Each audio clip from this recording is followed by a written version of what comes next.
Hi, I'm Simon with AppliancePartsPros.com. Today we're going to show you how to repair your appliance. Are you ready? Remember, anytime you work on your appliance, make sure it's unplugged or the circuit breakers are off so there's no chance of electrocution. In this video, we'll show you how to replace the middle spray arm in a Bosch dishwasher. It's going to be a very easy repair. Should only take a few minutes to show you how to do it.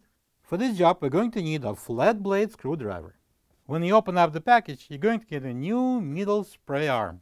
The middle spray arm is installed at the bottom of the upper dish rack, washing the dishes inside of it. The main reason why the middle spray arm should be replaced is if it cracks, causing low water pressure, or gets badly clogged with the debris and stops turning.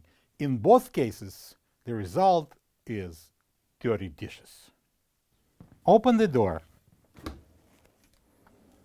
Pull out the upper dish rack. Fold both adjustable tiny rolls. Press the locking tab at the back of the center spray arm with the flat blade screwdriver and slide it off the rack.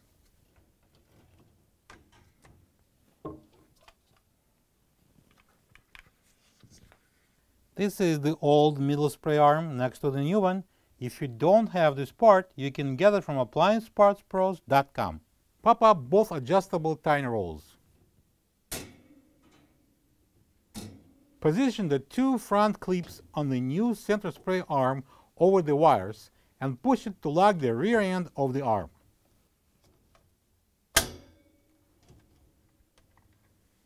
Slide in the upper dish rack and close the door. Plug the dishwasher in and enjoy your clean dishes. Thank you for being a part of another successful repair brought to you by AppliancePartsPros.com. For any of your future appliance repair projects, please check out our other repair videos available on our site, on Facebook, and on YouTube.